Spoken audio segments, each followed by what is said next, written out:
पुरी जिलार ऐतिहासिक ग्रामदाण्ड मुकुंदपुर आराध्य देव प्रभु श्री गोपीनाथ देवों पीठरे आरंभ हेबाकु जाउछि सप्तम दिनात्मक सप्तम वार्षिक श्री विष्णु विश्व कल्याण महायज्ञ। सप्ताह दिनात्मक एही महायज्ञ संपूर्ण पुरस्चरण विधि मुताबक शासन ग्रामर और निमंत्रित याज्ञिक ब्राह्मण पंडित मानक द्वारा अति निष्ठार सहित संपन्न होईछि। एही यज्ञ निकटस्थ ग्रामांचल मानकरू संगृहित संपूर्ण शुद्ध देशी गोघृतरे श्री गोपालक मंत्र 1 लाख आहुति प्रदान कर 7 दिन जाक गो पूजन सहित सामूहिक गोधन सेवार आयोजन कर बालगोपाल सेवा अतिथि मानक अभ्यर्थना आनंद बजार इत्यादि सुव्यवस्था भाव में परिचालित होता है। विशेष भाव में यह आध्यात्मिक कार्यक्रम ग्राम बाहर प्रवासी भाव अवस्थान करुवा ग्रामर भक्त माने और अन्यत्र विवाह कर झील माने साहाय्य सहयोग करने सहित उपस्थित रही एही महान पवित्र कार्य को संपादन करथांती। ग्रामर समस्त युवक युवती माने स्वेच्छाकृत भाव प्रभु गोपाल निकट में निजक समर्पित करने सहित समस्त कर्म निजर त्यागपूर्ण मनोभाव सहित एथिरे जोड़ी होइथांती। एही अंचलर ज्येष्ठ श्रेष्ठ वरिष्ठ नागरिक मानक द्वारा गठित उपदेष्टा मंडली कार्यक्रम को श्रृंखलित और उत्कृष्ट करिबारे प्रमुख भूमिका ग्रहण करिथांती। 450 वर्षर ऊर्ध्व एही पवित्र ऐतिहासिक पीठरे एभली एक शुद्ध और पवित्र आध्यात्मिक कार्यक्रम निजक सामिल करिथांती। श्री श्री गोपालजी को सप्तम वार्षिक महायज्ञ ग्रामर जोई तथा पुरी जिला एसपी श्री पिनाकी मिश्र एही कार्यक्रम स्वेच्छाकृत भाव जड़ित होगा ठाकुर को दर्शन कर गोपालजी को प्रांगण में प्रसाद सेवन करथिले। निजर परिवार सहित एठारे उपस्थित होई एही कार्यक्रम को निजक सामिल करथिबा श्री पिनाई कहिसंती।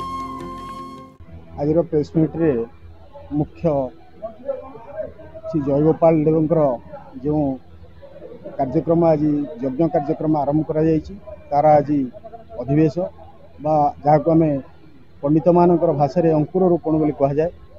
यह 29 तारिख आरंभ करी 5 दिन व्यापी चालू रहिबो एवं समस्त कार्य श्रृंखलित भाव में आज ब्राह्मण माने आमर पाखे आसी पहुँची जाइछन्ति मंदिर प्रांगण में एवं तांकर नीतिगति कार्यक्रम मध्य आज समाप्त हो जाइछि।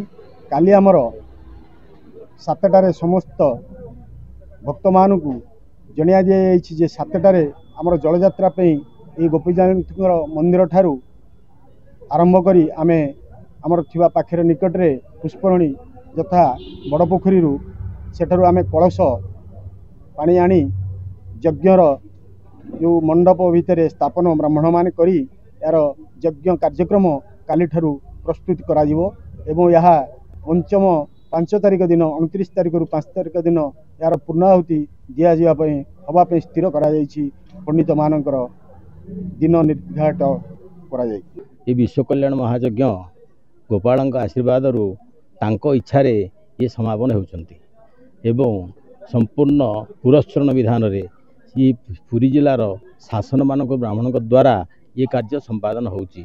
जय गोपाल जो मंत्र प्रतिदिन पूजा होती से मंत्र पीठरे पूजा होती से मंत्र जप हुए 1 लाख पर्यंत जप हुए तार 10,000 होम हुए तर्पण मार्जन ब्राह्मण भोजन आशीर्वाद ग्रहण एवं जो आनंद बजार होची आनंद बजार समस्त कर्म संपादन हुए।